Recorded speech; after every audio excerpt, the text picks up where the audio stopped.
Disappearances on their own are shrouded in mystery and fascination. But when you throw some conspiracy theory conundrums into the mix, those vanishings begin to fuel rumors, debates, and concern about what's really going on in our world. Number 10. Dr. Jacobo Zalberbaum was born in 1946 in Mexico City. By the age of 12, he allegedly began to express an interest in the human mind, declaring he was going to study it. This came after his mother's passing, the result of a brain tumor. Jacobo would get his PhD in New York and then head back to Mexico, where he founded a laboratory at the Universidad Anahuac, which specialized in psychophysiology, focusing on the physiological base of the psychological process. Jacobo's efforts didn't stop there, and by 1987, he would establish the National Institute for the Study of Consciousness. Jacobo's research, though, would begin taking an unforeseen turn. His scientific methods began to include meditation, shamanism, telepathy, and witchcraft, and how each of these affects the brain activity. From there, things only get weirder when the scientist begins to combine his discipline with shamanism in an attempt to understand the magic world. By now, Jacobo is being viewed as something of a conspiracy theorist. In 1994, the scientist made a truly bizarre claim. He discovered how to manipulate reality. He announced this revelation and claimed that reality was not as it seemed. According to him, we don't just observe the world, we create it. Jacobo was suggesting that our brains interact with the information matrix, an apparent hologram where the conscious mind and perception merge together. Through supposed demonstrations, many believed he had just revealed how bending reality was not an illusion, but rather a conscious act. His theory would be named Synergy. But before Jacobo could get too comfortable and revel in his newfound idea, something mysterious would happen. On the 8th of December, 1994, just 12 hours after he supposedly discovered how to manipulate reality, a few days short of his 48th birthday, the man disappeared. His lab was emptied out and all his research was erased along with him. Of course, the manner in which the scientist vanished sparked a treasury of theories, including the involvement of the CIA. Many believe that due to his discovery, the CIA stepped in and abducted Jacobo, hoping to silence him for good, believing that the public could not handle such a concept. Number 9. In a land of unparalleled wonder, towering mountains, glaciers, and untamed forests, Alaska has captivated adventure seekers for centuries. In childhood, many would dream of relocating to the icy expanse, only to have their fantasies shattered by the dark, lingering phenomenon of the Alaskan Triangle. Much like the Bermuda Triangle, this region is an enigmatic place where thousands go missing on a yearly basis. The number of missing people here has been found to be incredibly disproportionate when considering the rest of America. With the high number of disappearances taking place within the region, conspiracy theories about it are in full swing. One such theory that many have attributed as a cause behind the vanishings is the legend of Kushtaka, a shape-shifting creature that's prominent within the legends of the Tlingit people, making up a major aspect of native Alaskan folklore. The Kushtaka shares similarities to Bigfoot, but it's much more monkey-like, with long claws and the ability to assume a human form. According to the legend, a group of men who look just like kinsmen have approached lonesome hunters, hikers, and wanderers offering help. These men, though, are apparently just malevolent creatures in disguise who appear to those who become lost or injured. They claim to be leading you to safety, when in actuality, the Kushtakas are leading their victims deeper into the forest. The case of Shanna Marie Oman is mentioned as one of the several examples of this theory, as many try to comprehend the sheer number of disappearances in Alaska. Shanna's story begins on the 3rd of June 2019, when she stopped off at a friend's home north of Fairbanks, Alaska. The friends visited together in a house located on McGrath Road and left the residence around 12:30 that morning. Shanna headed to Pleasant Valley Road and Mile 23 Channahot Springs Road, where she'd been renting a cabin during her stay. No one knows what her movements were for the rest of the day, but on the 4th of June, the cabin owner would last see the 39-year-old walking away from the accommodation. A friend was supposed to give Shanna a ride back to Eagle River, where she lived with the roommate, but when the woman dropped out of sight and failed to arrive at the arranged meetup spot, it was assumed she'd found another way home. But this was not the case. Days would go by, and Shanna's roommate back home was starting to grow concerned. It wasn't until they began to ask around that people figured out the woman was actually missing, and no one had seen her in days. Once the authorities were alerted to yet another enigmatic, inexplicable disappearance, they arranged a search operation that expanded throughout the surrounding areas of the cabin. The Channa Hot Springs Road area bordered the Channa River, which of course would become a point of focus in the investigation. Shanna had her phone with her at the time of the disappearance, but it was running low on battery when she last spoke to anyone.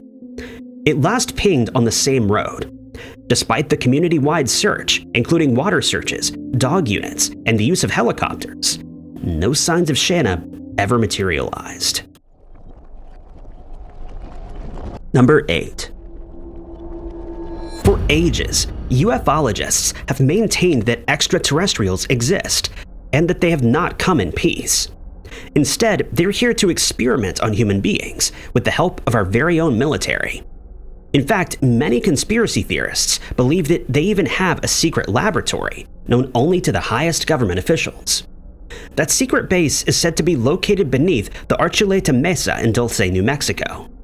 Despite there being only 3,000 residents living in Dulce, it's an unassuming community, and the area has become a hotbed for alien conspiracy theorists who allege that the military is working hand in hand with extraterrestrials, our supposed enemies. Self-proclaimed ufologists have flocked to the area where the Dulce Base UFO conference is held annually. The existence of the purported laboratory, though, remains unproven, even though it's been incredibly well documented. Legends of the New Mexico aliens reached their height in the 70s after a state trooper, Gabriel Valdez, claimed to have spotted a strange unknown object in the sky that was supposedly responsible for the alleged mutilation of cattle in Dulce. Cattle mutilations in the area have been found to correlate with UFO sighting activity around that same time. That same trooper found gas masks, glow sticks, and radar chaff there too, which he believed was indicative of the government's involvement in the bizarre event. The stories also gained the attention of physicist Paul Benowitz, who discovered an electronic signal emanating from deep in the ground, where the alleged base is said to be. With these rumors in circulation, the legend of the alien laboratory was born. By May of 1990, John Lear, a former government official and pilot, claimed to have found 4 independent confirmations regarding the existence of the Dulce base. Among those stories was that of Paul Schneider, a whistleblower and alleged witness to a battle that supposedly took place within the alien base. Schneider maintains that he was involved in the construction of the hidden lab, where the military encountered alien entities. According to him, a deal for peace was established. Of course, none of Schneider's suggestions were corroborated by concrete evidence in the narrative. But then, Thomas Edwin Costello, the military's head of security, came into the picture. Thomas made some incredibly bizarre claims in an interview that was circulating across UFO websites.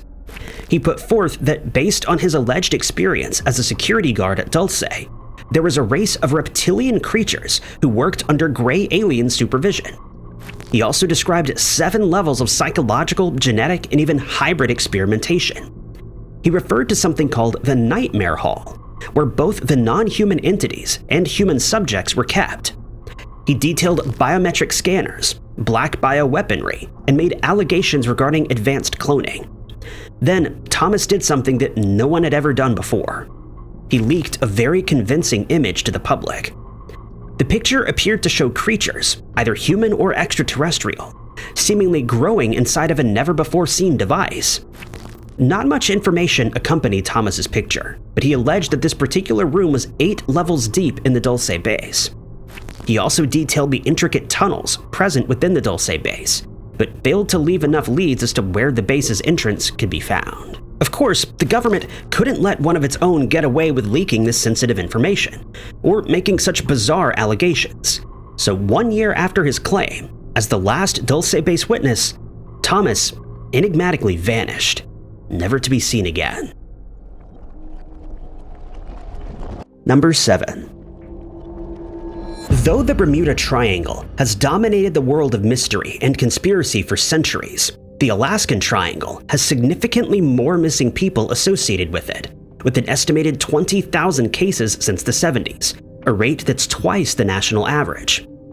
Unlike Bermuda, the Alaska Triangle's mystery cannot be attributed to magnetic failure, plunging into the ocean, or methane gas eruptions. Experienced pilots, seasoned hikers, and tourists have fallen victim to something unknown, something that seems to defy all explanation. Though Alaska is home to an unforgiving wilderness, not all the disappearances can be attributed to a bear attack or simply becoming lost and perishing under the stress of the elements. So, in an effort to understand why their loved community members are disappearing so frequently and so enigmatically, many have come up with another resounding theory: energy vortexes. This narrative suggests large swirling energy vortexes present within the Alaska Triangle, which supposedly spins in such a way that it can influence human behavior. According to the idea, if the vortex is traveling clockwise, it can create positive emotions, whereas if it were counterclockwise, it could lead unsuspecting people to experience confusion, including experienced residents such as Leonard Lane. Leonard was a World War II veteran, a war that resulted in his permanent limp, who attended the 4th of July parade in Fairbanks back in 1995.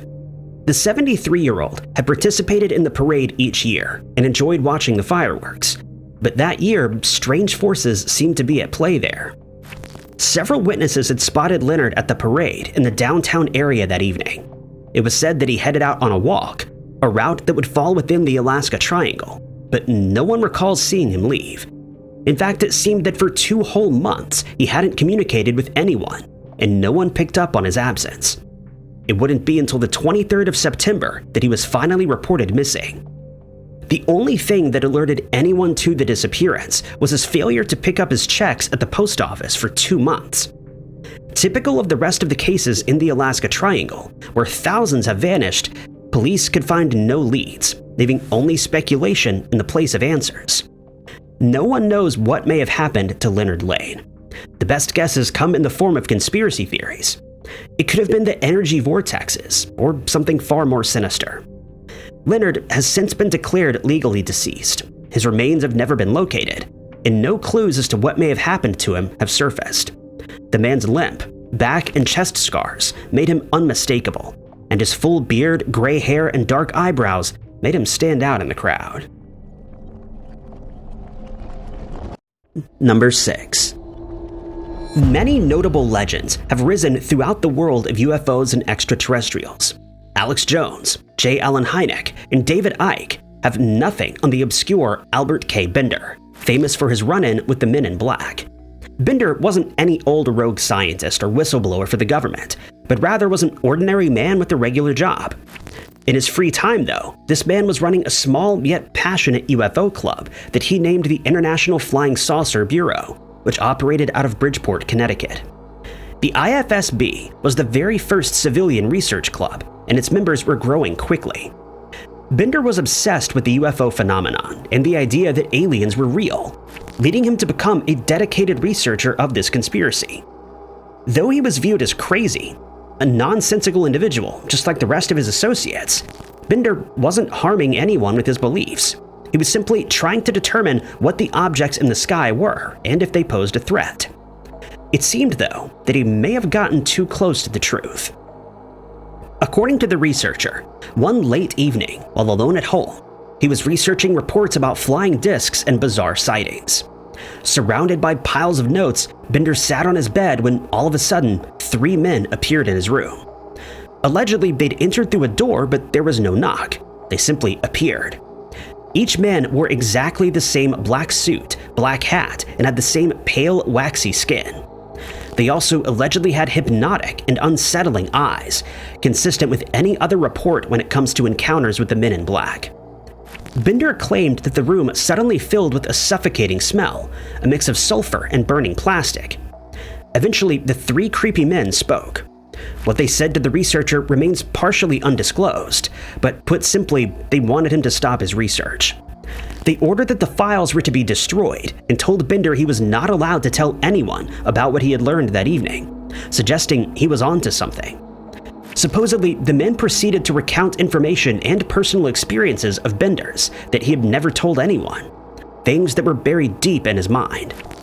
Terrified, the head of the IFSB would shut the club down, burn his notes, and withdraw from the public eye, disappearing into obscurity. His sudden and abrupt vanishing shocked the community of UFO chasers, and overnight, they would disappear too with no explanation or farewells. There was simply silence.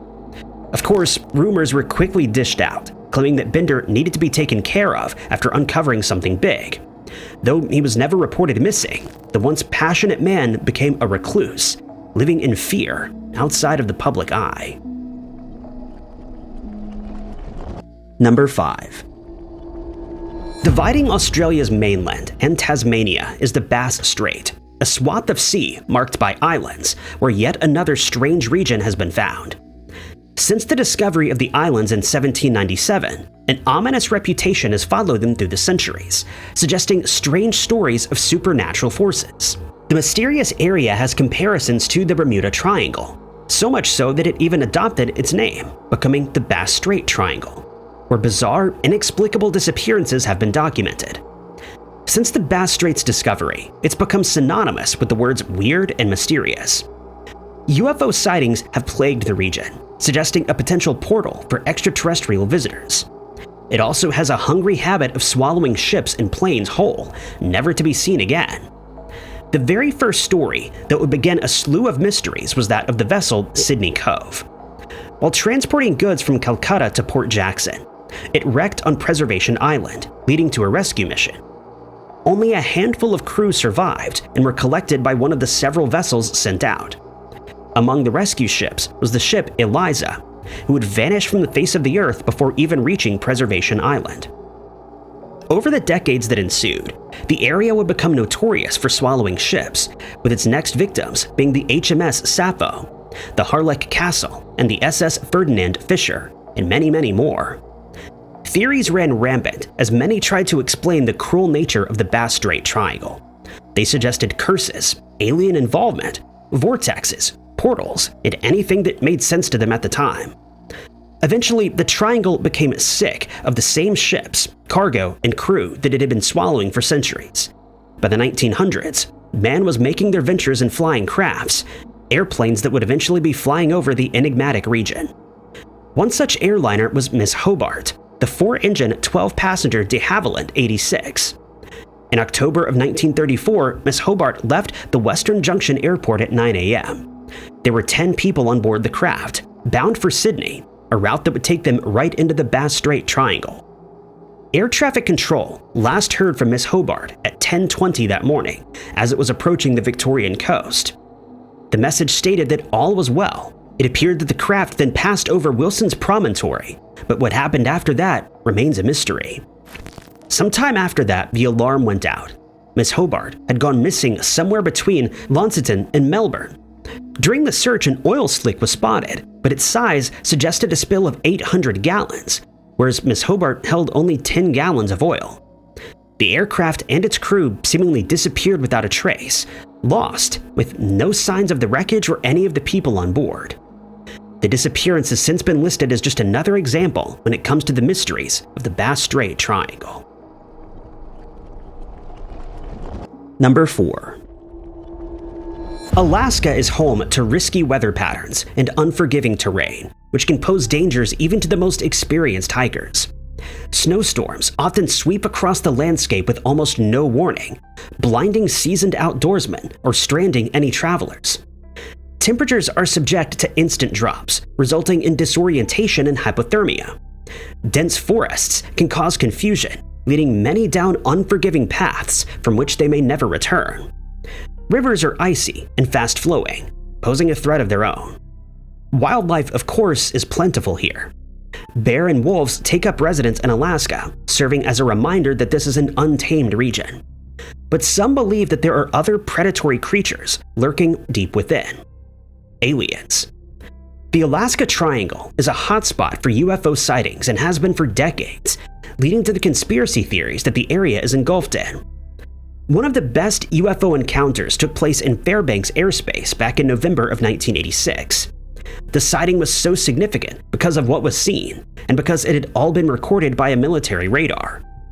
That day, the pilot of Japan Airlines Flight 1628 had been making his flight over Alaska when a strange object, twice the size of his craft, began following him.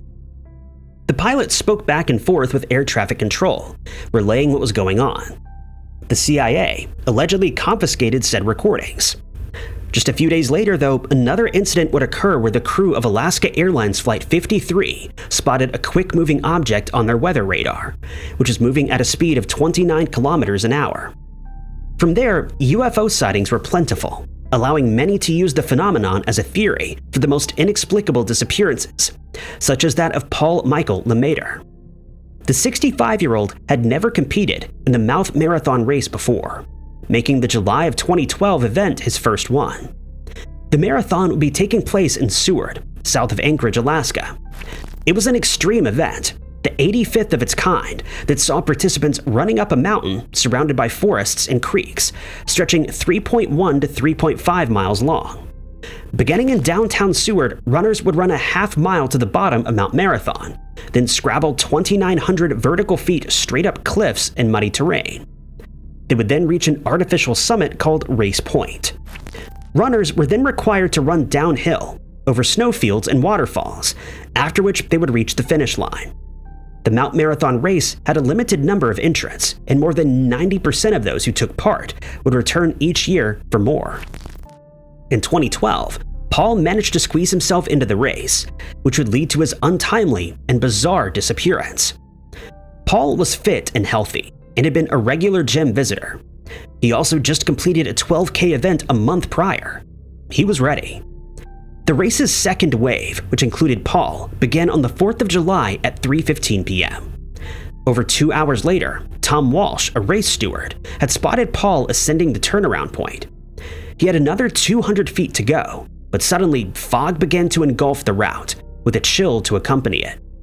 Once Paul passed Walsh, he called out his bib number, 548, and the steward radioed to the officials, alleging that the racer would be back in no more than an hour and a half. But he would never make it there. It was as though, as soon as he passed Walsh, Paul dissipated into thin air, never to be seen or heard from again. By 2 a.m. the following morning, Alaska State Troopers were already scanning the mountain using infrared radar. They found nothing. Once the sky was lit, more searches would be carried out, with 60 searchers aiding. Mountain rescue efforts, firemen, state troopers, search dogs, and volunteers spent days in the cold searching, but there was not a single clue to be found. Uncharacteristically of this event, 3 people had also been injured, one of whom sustained a severe head injury. No one had ever gone missing or met their demise during a Mount Marathon race before. It was truly bizarre. Paul had only 1.5 miles left to go, and it was all downhill.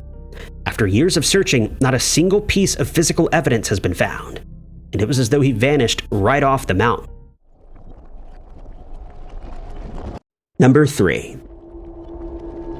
Vasil Gorgos was a cattle farmer in Romania who took frequent trips to sell cows, often staying away from home a few days at a time. In 1991, though, Vasil informed his family that he was heading on a short work trip to sell some livestock, and he'd be back in a few short hours. Instead, the 63-year-old would enigmatically vanish. Once the disappearance hit the 24-hour mark, the family made contact with the police, hoping that they could find him. As a result, an extensive and massive search effort was launched, but it was fruitless. Vasil was gone. Despite the quest for answers as to what happened to him over the years, no one could figure it out. Investigations turned up no evidence of foul play. In fact, there was no evidence at all. 30 years later, though, something truly unexpected and strange would happen. On the 29th of August, 2021, a car would arrive in the rural part of eastern Romania. In the back seat was a disheveled-looking man, confused and with no memory. The man was Vasil, now aged 93. Everyone who knew him was in utter shock. They couldn't believe that after this long, he was finally home. But there were a few things that were amiss. Vasil was still wearing the exact same clothing he had when he vanished 30 years earlier. He was taken to a physician who conducted a series of tests, eventually giving him the all clear. with the exception of some neurological impairments, a result of his age. When news spread of the story, people demanded answers, and investigations into the mystery began. During the efforts, it was found that whoever the driver was who dropped Vasile off had disappeared, and so did the license plate of that car. Investigators also found an eerie lack of sightings that answered the question as to where he had been all these years. It seemed that wherever he ended up, he was being well looked after. Adding to the strangeness in this case, Vasile was able to recall everything about his family, from names to birthdays and more personal information. Yet he didn't know where he was or what had happened to him over the past 30 years. Due to the strange details present in this case, the community was forced to accept a narrative based on pure conspiracy theory. Rumors began to circulate that suggest the formerly missing man was living a double life. Some believe he was working for the Secret Service and was taking part in a secret operation, resulting in his memory being erased. If he were living a double life as a member of the Secret Service, it may explain how he maintained good health and why he was never seen by the public during those missing years. Number 2. According to many conspiracy theorists, Bigfoot has taken up residence in the Alaskan wilderness, serving as another explanation for the bizarre and inexplicable disappearances that plague the region. A constant flow of UFO sightings and stories of big, hairy, ape-like men, coupled with the 500 to 2,000 yearly disappearances in Alaska alone, even the skeptics are starting to believe that something otherworldly is taking place here. Hunters head out on their routine trips, never to return, and fragments of human remains of people who don't even live there paint a strange picture. Canine units fail at finding the missing hikers, and rescue helicopters have failed to detect tourists who vanish in the night. The never-found stamp on these cases has left a daunting mark on Alaska, with field researchers and cryptozoologists describing an uneasy feeling about these events. People just disappeared for no good reason, according to one such expert, Ken Gerard.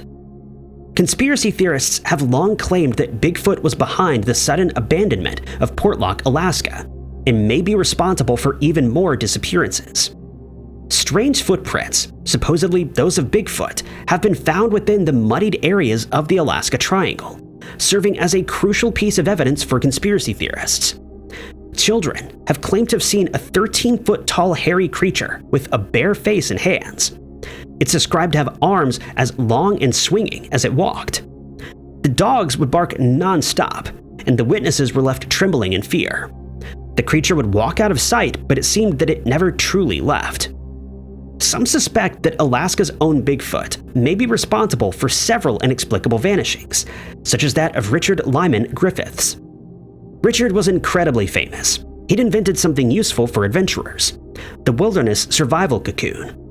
The Sasquatch sleeping bag, as it was so duly named, would offer insulation, weather protection, and a place of comfort when out in the harsh environments where shelter is crucial. Richard knew the difficulty surrounding camping, hiking, or hunting out in the Alaskan wilderness, and sought to create something that would make these trips less ill-fated, as they so often were in the Alaska Triangle. Before revealing his survival cocoon, though, Richard needed to test it out and confirm its viability. The summer of 2006 seemed like the perfect time to do this, so he headed to the wilderness of southeast Alaska. Nobody ever questioned his motives, and he set off on his personal journey. Bizarrely, it wouldn't be until a whole year later that he was finally reported missing to the authorities, and by then, all traces and clues as to his whereabouts would vanish. An investigation revealed that in 2006, he arrived along the Alaska Highway via bus and checked into a lodge located near White River. He left some of his equipment there and told someone he was going to a small town near St. Elias National Park called McCarthy for a camping expedition. As soon as Richard took to the hills, though, he'd never come back. Of course, everyone believed he was simply testing his cocoon, but no one had checked in on him for several months. Richard, nor his cocoon, has ever been located. Any traces of the missing man have disappeared along with him, allowing him to be added to the several thousand other people who were victims of the notorious Alaskan Triangle. Number 1. UFOs and extraterrestrials have been a subject of debate for decades. Conspiracy theorists who believe in the narrative that there are otherworldly beings walking among us have been trying to convince the rest of the world. The rest of the world, though, maintains that the government would never lie to us and isn't keeping the existence of aliens a secret. With several UFO sightings and stories of alien beings over the years, the former is hard to ignore, especially when our government confirms it. In the early 20th century, conspiracy theorists were not as widely accepted as they are now, but were ridiculed, threatened, and often had their research destroyed. Extraterrestrial believers were ultimately demonized. During that time, the main contactees and ufologists were Millen Cook, Meade Lane, and Gerald Light, each of whom suggested and presented evidence for their claims. The name Alexander Blade was occurring frequently in pulp magazines, and this was because various authors used it as a pen name. One such author was Millen Cook, a poet, occultist, writer, and a silent contactee. She allegedly wrote the Son of the Sun article just months after the 1947 Kenneth Arnold UFO sighting.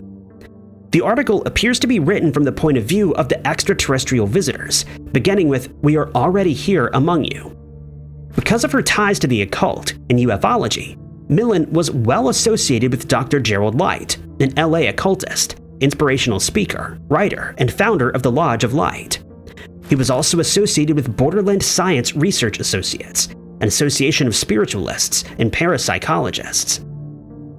Gerald was a believer in the interdimensional hypothesis of UFOs, and is associated with the terms etherships and etherians. The interdimensional hypothesis is an idea encompassing quantum physics, parallel universes, and existentialism. Gerald was an obscure figure. He dedicated much of his time to researching extraterrestrials and UFOs.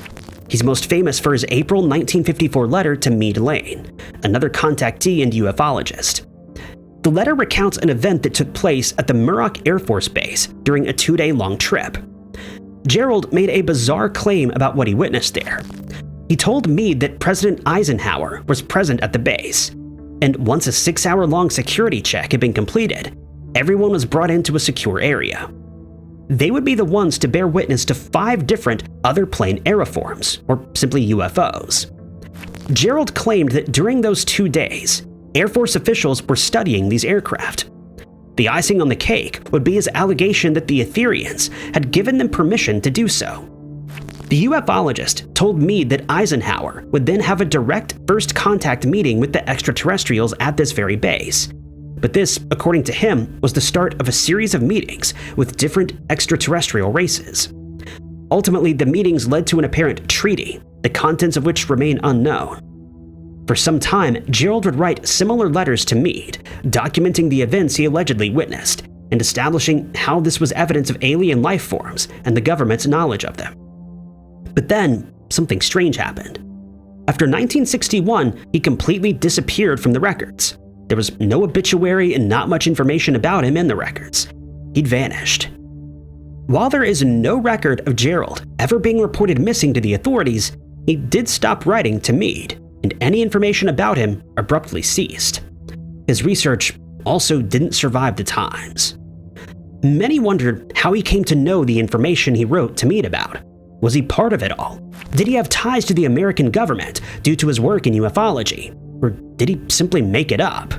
Thank you guys so much for watching. If you liked this video, be sure to hit that like button. Also, don't forget to subscribe and click that notification bell to keep up to date with all of our future uploads. But my name is Ty Knotts, and I'll catch you guys in the next video.